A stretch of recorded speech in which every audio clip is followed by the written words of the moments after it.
Hey folks, it's Lothex here with the 8th installment of Boost It or Bust It. Today's episode marks the official halfway point of the series from a gold making perspective. I'm hoping for a market reset to the AH over the next few weeks, but I took the week to focus on raw gold to show that when the market experiences weirdness, you have something to fall back on. If you're new to the game, raw gold making is amazing because you earn gold while collecting pets, appearances, and experiencing content. It's also a reliable means to fund flips on the AH, which I haven't even begun to discuss in this series. This week, I'm going to share another raw gold farm with you and what I did to make 32k in raw gold and increase my collection of appearances. Hold on to your hats because this raw gold farm may surprise a few people. I've added the farm to my report, which means that we get to compare it to the past ones and see if we have a new champion. I'm only 27% of the way there from a numbers perspective, but I know once I get out of the bracket of 60 to 80, I have a series of fairly quick leveling options. Over the next few weeks, I'll be identifying a likely finish date for the series and will be modifying the direction of my channel. I've got lots of ideas, but you can rest assured that the series will involve World of Warcraft and nerdiness. If you have thoughts on what you'd like me to add to the channel, please put them in the comments below. Please click the thumbs up if you like the video and subscribe if you appreciate the content I'm creating. Let's take a few minutes to look at my boosted tune with this week's updates.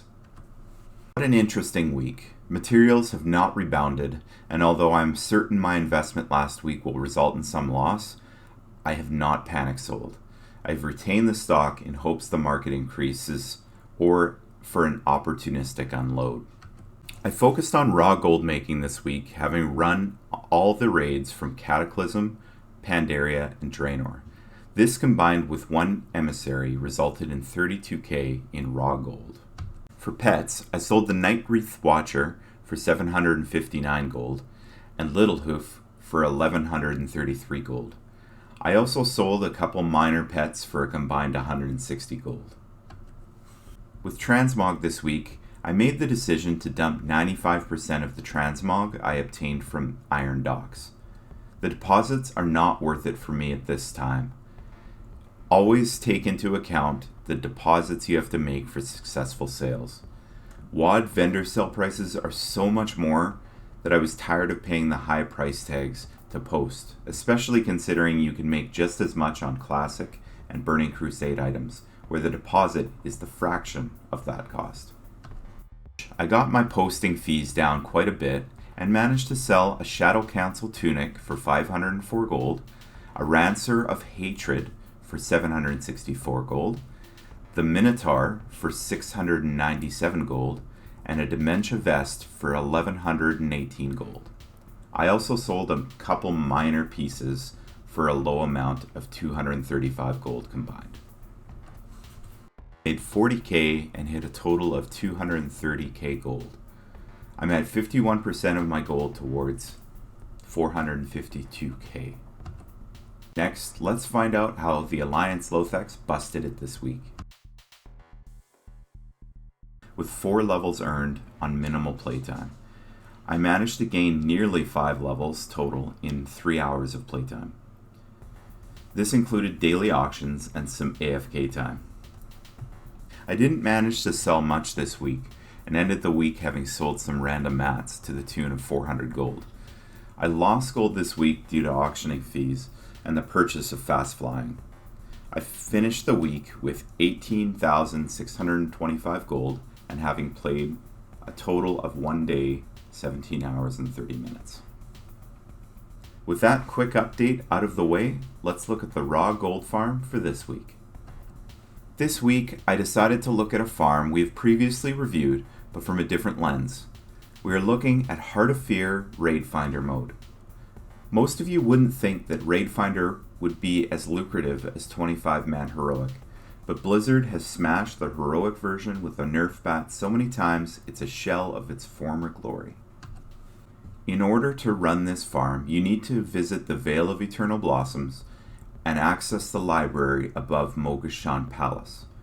You queue for the listing labeled Dread Approach to the Heart of Fear. This multiple times this week, I can say you should comfortably be able to do this in 90 seconds, and you should take care to kill everything in the first room prior to running down that big long hallway. You will see in this video I was losing some mobs and it's causing some fluctuation during my first 10 runs. I don't remember this happening on heroic mode, but I may revisit next week to be sure. Let's talk about the loot. You'll get an average of 2100 in raw gold and vendor worthy greens, around 8 lockboxes per run. Those are valued at about 500 gold, and should walk away with 9 spirits of harmony. Since you don't have to run out, this shaves 30 seconds off the farm. So let's explore the sheets and how this farm stacks up.